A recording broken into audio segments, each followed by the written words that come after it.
السلام علیکم ورحمۃ اللہ وبرکاتہ۔ اعوذ باللہ من الشیطان الرجیم، بسم اللہ الرحمن الرحیم۔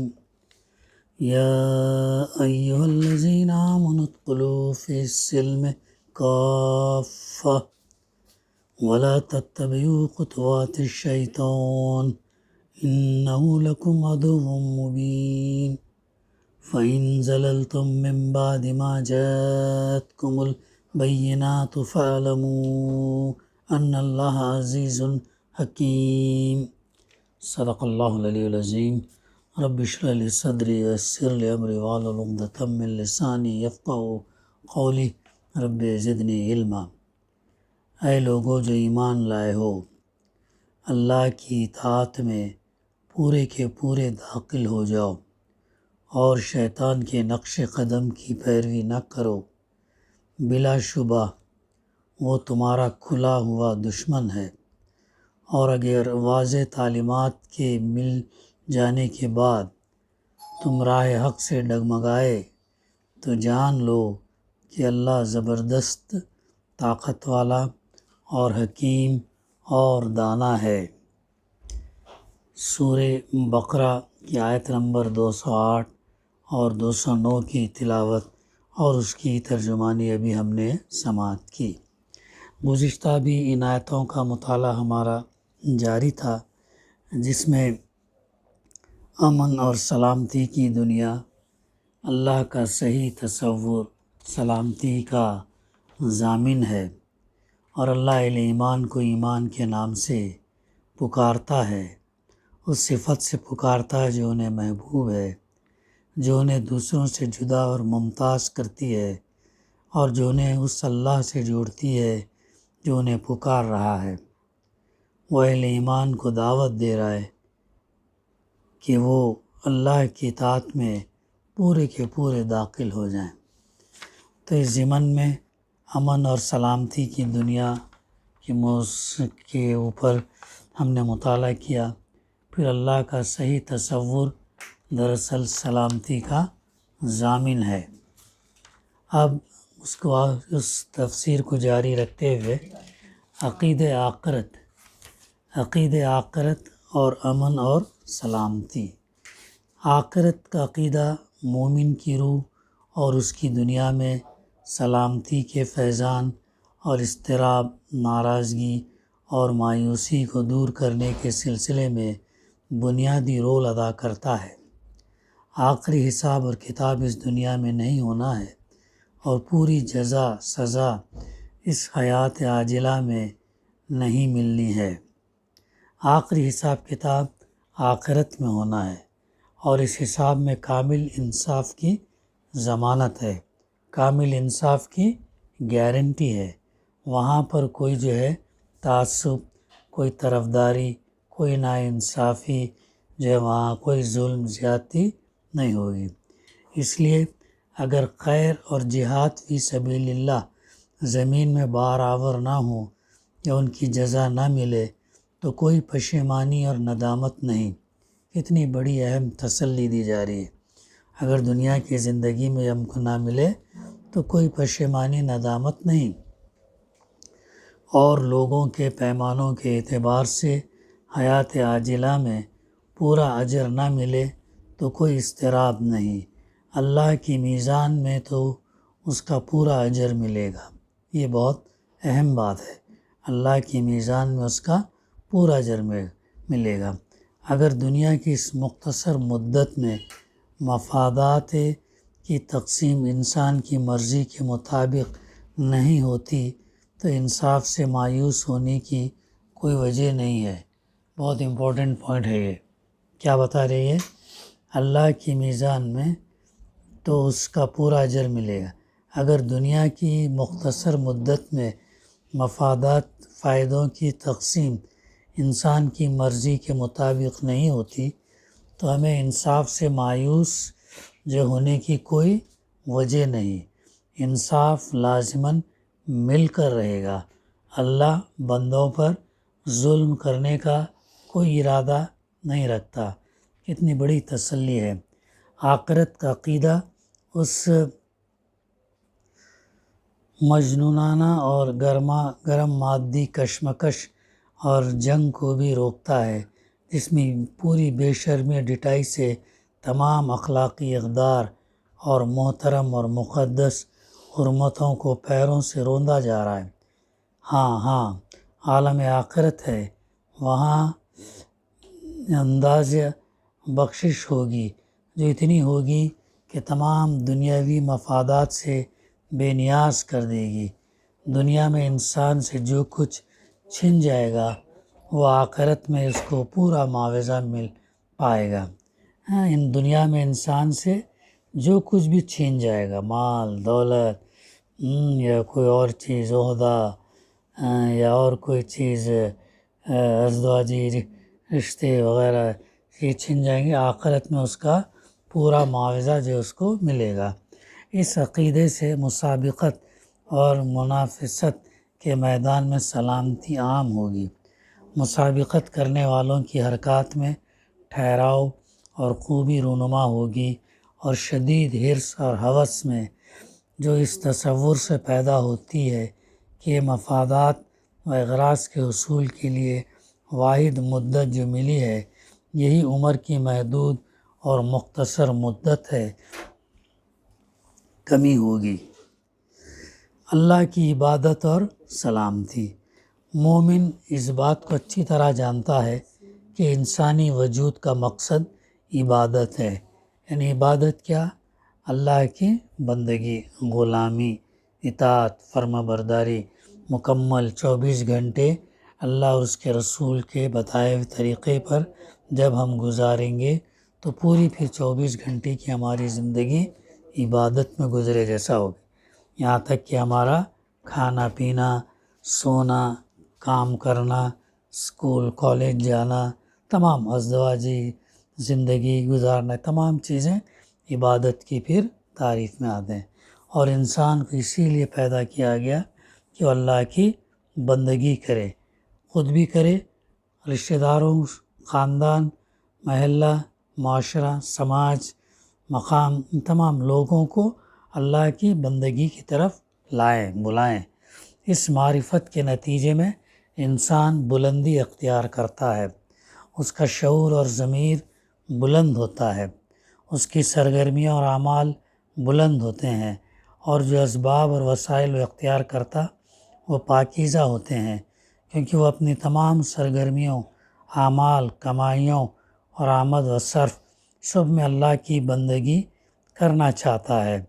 وہ عرضی خلافت کے ذریعے بھی اللہ کی عبادت اور اس کے بھیجے ہوئے نظام حیات کی اقامت چاہتا ہے، اس لیے وہ نہ بدعہدی کرے گا اور نہ حق اور انصاف سے انحراف، نہ بے ایمانی کرے گا اور نہ فریب دے گا، نہ سرکشی اور ظلم اور جبر کی روش اپنائے گا، اور نہ گندے ذرائع اور پست وسائل اختیار کرے گا، نہ کامیابی کے حصول کے لیے جلد بازی اور راہ راست سے انحراف کرے گا، اور نہ خواہ مخواہ اپنے آپ کو مشکلات اور مصائب میں ڈالے گا، کیونکہ وہ خالص اور سچی نیت اور اپنی استطاعت بھر مسلسل عمل سے بہرحال اپنی منزل مقصود اللہ کی عبادت حاصل کر کے رہے گا۔ ان سب امور کا تقاضا یہ بھی ہے کہ وہ اندیشوں اور حرص اور ہوس میں مبتلا نہ ہو، کسی بھی مرحلے میں اضطراب اور بے چینی کا شکار نہ ہو، کیونکہ اس کا ہر قدم اللہ کی عبادت ہے، وہ اپنے ہر خیال سے اپنے مقصد وجود کو پا رہا ہے، اور اپنی سرگرمیوں سے ہر میدان عمل میں وہ اللہ کی طرف ارتقاء کر رہا ہے۔ بہت اہم نکات جو ہے مفسر سید قطب شہید نے جو ہے اس کے اندر الحمدللہ دیے ہیں۔ پھر اللہ کا منصوبہ اور سلامتی۔ مومن کا یہ شعور کہ وہ اللہ کے منصوبے کے تحت اللہ کی اطاعت کی راہ میں اس کے ارادے کی تکمیل کے لیے سرگرم عمل ہے، اس کی روح میں طمانینت، سلامتی اور ثبات اور قرار انڈیل دیتا ہے۔ وہ کسی حیرانی، کسی اضطراب راہ کی مشکلات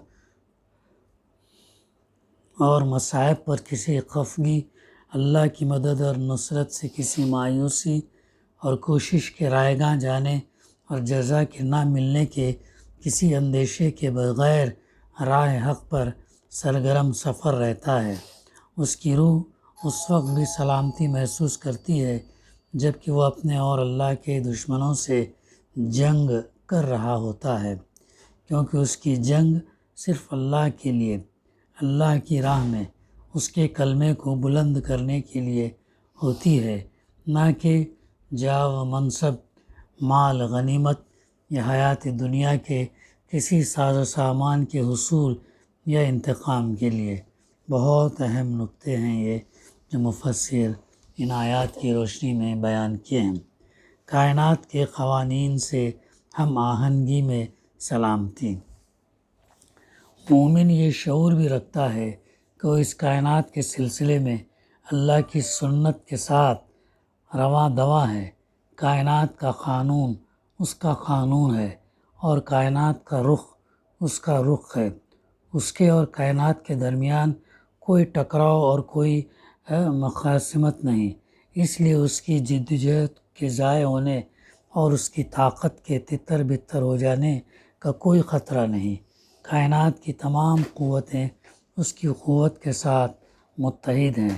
یہ سب قوتیں اسی نور سے ہدایت پاتی ہیں جس سے وہ ہدایت پاتا ہے۔ یہ سب طاقتیں اللہ کی طرف رخ کرتی ہیں اور مومن بھی ان کے ساتھ اللہ کی طرف رخ کرتا ہے۔ بہت اہم نقطے مفسر نے لیے ہیں۔ پھر آگے اسلامی ذمہ داریاں حسب استطاعت۔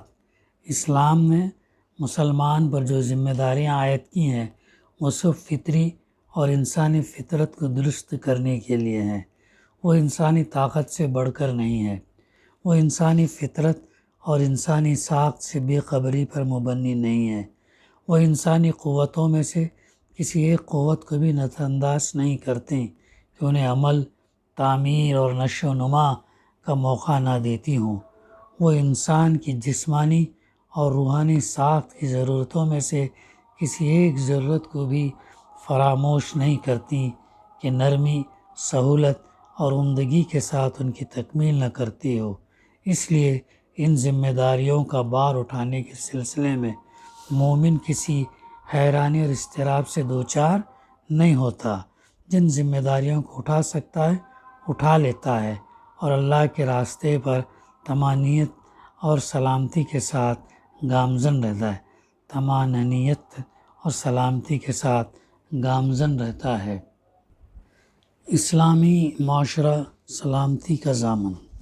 وہ معاشرہ جو اس ربانی طریقے زندگی سے وجود میں آتا ہے، اس نظام کے زیر سائے جو اس خوبصورت اور بزرگ عقیدے سے نکلتا اور نشو و نما پاتا ہے اور جان، مال اور آبرو کو محیط اسلامی ضمانتیں، یہ سب چیزیں صلح و آشتی کو پھیلاتی اور سلامتی کی روح کو عام کرتی ہیں۔ یہ معاشرہ جس کے افراد باہم الفت، محبت اور ربط و تعلق رکھتے اور ایک دوسرے کی ضروریات کے ضامن و کفیل ہیں اور جو انتہائی مربوط اور منظم ہے۔ اسلام نے اس معاشرے کو ایک بار سب سے زیادہ ترقی یافتہ اور پاکیزہ و مصفح صورت میں قائم کیا۔ پھر مختلف زمانوں میں یہ معاشرہ مختلف صورتوں میں ان صفات کے درجات کے تفاوت کے ساتھ پے در پے قائم ہوتا رہا اور بحیثیت مجموعی ہر اس معاشرے سے بہتر رہا جسے جاہلیت نے زمانہ ماضی یا دور حاضر میں وجود بخشا، اور ان معاشروں سے بھی جنہیں جاہلیت نے اپنے افکار اور تصورات اور اپنے عرضی نظاموں کی گندگی سے آلودہ کر دیا تھا، بہتر وہ ثابت ہوا۔ اسلامی معاشرے کی خصوصیات۔ وہ معاشرہ ہے جو ایک ہی رشتے، عقیدے کے رشتے سے بندھا ہوا ہے۔ جس میں قومیتیں، اوطان، زبانیں، رنگ اور وہ سارے غیر حقیقی رشتے جن کا انسان کے جوہر اور اس کی حقیقت سے کوئی تعلق نہیں، پگھل کر رہ جاتے ہیں۔ یہ وہ معاشرہ ہے جو اللہ کو اپنے بارے میں فرماتے ہوئے سنتا ہے، انما المؤمنون اخوہ، اہل ایمان تو آپس میں بھائی بھائی ہی ہیں، اور جسے اپنی تصویر نبی صلی اللہ علیہ وسلم کے اس ارشاد میں دکھائی دیتی ہے۔ اس کی ترجمانی یوں ہے، مسلم کی حدیث ہے، مشکات میں سے بخاری مسلم دونوں کی طرف منسوب کیا گیا ہے۔ کیا ہے اس کا ترجمہ؟ اہل ایمان باہمی محبت، رحم و کرم اور شفقت اور الفت کے معاملے میں ایک بدن کی طرح ہیں۔ جب بدن کا کوئی عضو بیمار پڑ جاتا تو پورا بدن جاگ کر اور بخار میں مبتلا ہو کر اس کا ساتھ دیتا ہے۔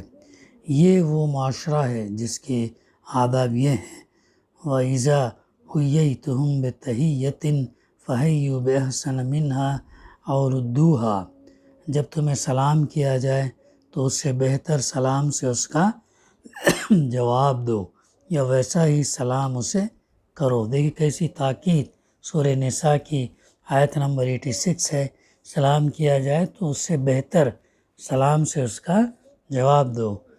کہ کیسا معاشرہ جو ہے اسلام چاہتا ہے۔ وَلَا تُصَعِّرْ خَدَّكَ لِلنَّاسِ وَلَا تَمْشِ فِي الْأَرْضِ مَرْحًا إِنَّ اللَّهَ لَا يُحِبُّ كُلَّ مُخْتَالٍ فَخُورٍ، لوگوں کے لیے اپنے گال نہ پھلاؤ، سورہ لقمان کی آیت نمبر 18 ہے۔ لوگوں کے لیے اپنے گال نہ پھلاؤ اور زمین میں اترا کر نہ چلو، بلا شبہ اللہ ان لوگوں کو پسند نہیں کرتا جو اترانے والے شیخی خورے ہیں۔ پھر آگے فرمایا جو ہے ادفع بالتی ہی احسن فاذا الذی بینک وبینہ عداوۃ کأنہ ولی حمیم، سورہ فصلت آیت نمبر 34۔ بری روش کا جواب بہترین روش سے دو تو تم دیکھو گے کہ جو تم سے دشمنی رکھتا تھا گویا وہ تمہارا گہرا دوست ہے۔ پھر اسی طریقے سے یا ایھا الذین آمنوا لا یسخر قوم من قوم عسى ان یکونوا خیرا منهم ولا نساء من نساء عسى ان یکن خیرا منهن ولا تلمزوا انفسکم ولا تنابزوا بالالقاب بئس الاسم الفسوق بعد الایمان ومن لم یتب فاولئک هم الظالمون۔ اے ایمان لانے والو، تم میں کے مردوں کا مذاق نہ اڑائیں، کیا عجب کہ وہ ان سے بہتر ہوں، اور نہ عورتوں کا مذاق اڑائیں، کیا عجب کہ وہ ان سے بہتر ہوں، اور اپنے آپ کو اپنے لوگوں کو تانا نہ دو اور ایک دوسرے کو برے ناموں سے نہ پکارو۔ ایمان لانے کے بعد برے نام دینا نہایت بری بات ہے، اور جو لوگ باز نہ آئیں وہ خود اپنے اوپر کیا کر رہے ہیں؟ ظلم کرنے والے ہیں۔ پھر ایک جگہ اور قرآن مجید میں فرمایا وَلَا يَغْتَبْ بَعْضُكُمْ بَعْضًا أَيُحِبُّ أَحَدُكُمْ أَن يَأْكُلَ لَحْمَ أَخِيهِ مَيْتًا فَكَرِهْتُمُوهُ وَاتَّقُوا اللَّهَ إِنَّ اللَّهَ تَوَّابٌ رَحِيمٌ، اور تم میں سے ایک آدمی دوسرے آدمی کی غیبت نہ کرے، کیا تم میں کوئی شخص اسے پسند کرے گا کہ وہ اپنے مردہ بھائی کا گوشت کھائے؟ ایک تو انسان کا اور دوسرا مردہ، اس کا گوشت کھائے، کیا اس کو پسند کریں گے؟ تم اسے سخت ناپسند کرو گے اور اللہ کی نافرمانی سے بچو، بلا شبہ اللہ بہت توبہ قبول فرمانے والا اور بہت جو ہے مہربان ہے۔ یہ وہ معاشرہ ہے جس میں ان امور کی ضمانت ہے۔ یا ایھا الذین آمنوا ان جاءکم فاسق بنبأ بینوا ان تصیبوا قوما بجہالۃ فتصبحوا علی ما فعلتم نادمین۔ اے ایمان لانے والو، اگر کوئی فاسق تمہارے پاس کوئی خبر لے کر آئے تو اس کی تحقیق کر لو، ایسا نہ ہو کہ تم جذبات میں بہہ کر کسی گروہ پر ٹوٹ پڑو اور پھر تمہیں اپنے کیے پر پچھتاوا ہو۔ یا ایھا الذین آمنوا اجتنبوا کثیرا من الظن ان بعض الظن اسم ولا تجسسوا۔ اے ایمان لانے والو، بہت سے گمانوں سے بچو، یقیناً بعض گمان گناہ اور حق تلفی کے ہوتے ہیں، اور دوسروں کی عیوب کی ٹوہ میں نہ لو۔ کیسے احکامات ہیں، کیسا ایک اچھے معاشرے کے لیے یہ کتنی اہم چیزیں ہیں جو ہر ایک فرد میں ہونا چاہیے۔ ایک خصوصیت جو قرآن مجید یہاں بیان کر رہا ہے وہ اپنے اندر پیدا کرنا چاہیے۔ پیدا ہے تو نہیں تو پیدا کرنا ضروری ہے۔ پھر آگے فرمایا یا ایھا الذین آمنوا لا تدخلوا بیوتا غیر بیوتکم حتی تستأنسوا وتسلموا علی احدہما۔ سورہ نور آیت نمبر 27 کی آیت۔ اے ایمان لانے والو، اپنے گھروں کے علاوہ دوسروں کے گھروں میں داخل نہ ہو یہاں تک کہ تم ان کی رضا اور نصیحت حاصل کر لو، اور گھر کے لوگوں کو سلام کرو۔ اور اللہ کے رسول صلی اللہ علیہ وسلم کا یہ ارشاد ہے کل المسلم علی المسلم حرام دمہ و مالہ۔ مسلمان پر مسلمان پورا حرام ہے، اس کا خون، اس کا مال، اس کی آبرو۔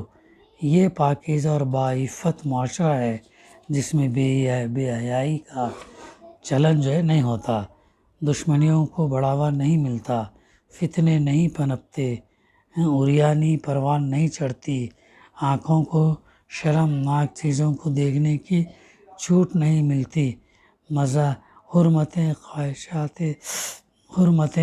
خواہشات و شہوات کی زد میں نہیں آتی، اور اس میں قومیت کی کشاکش اور گوشت اور خون کی بنیاد پر تشدد کو چھوٹ نہیں ملتی، جس طرح کے قدیم اور جدید جاہلی معاشروں میں اس کی چھوٹ ہوتی ہے۔ اس معاشرے میں خدائی ہدایات حکمرانی کرتی ہیں جو بہت سی ہیں، چنانچہ یہ معاشرہ اللہ سبحانہ وتعالیٰ کی ان ہدایات کو سنتا ہے۔ بہت اہم ان الذین یحبون ان تفشی الفاحشۃ فی الذین آمنوا لہم عذاب علیم فی الدنیا والآخرہ واللہ یعلم وانتم لا تعلمون۔ جو لوگ چاہتے ہیں کہ اہل ایمان میں بے حیائی کا رواج ہو، ان کے لیے دنیا اور آخرت دونوں میں دردناک عذاب ہے، اور اللہ علم رکھتا ہے اور تم یعنی انسان علم نہیں رکھتا۔ اسی کے ساتھ اس کی تفسیر مکمل ہوا چاہتی ہے، انشاءاللہ سلسلہ ہم جاری رکھیں گے۔ دعا ہے کہ اللہ سبحانہ وتعالیٰ ہمیں کہنے سننے سے زیادہ صحیح سمجھنے، عمل کرنے اور اس ایمان کو اپنے قلبی کیفیت میں داخل کرنے کی توفیق عطا کرے، ہمیں آخرت کے دن رسوا نہ کرے، صدیقین، شہداء، صالحین میں سے اٹھائے، عافیت میں رکھے، سلامتی میں رکھے، دنیا میں مرے دم تک عزت سے رکھ، مرنے کے بعد بھی عزت سے رکھ، اور آخرت میں رسوائی نہ کر۔ ربنا تقبل منا انک انت السمیع العلیم وتب علینا انک انت التواب الرحیم۔ صلی اللہ تعالیٰ علی خیر خلقہ وعلی آلہ وصحبہ اجمعین۔ الحمد للہ رب العالمین۔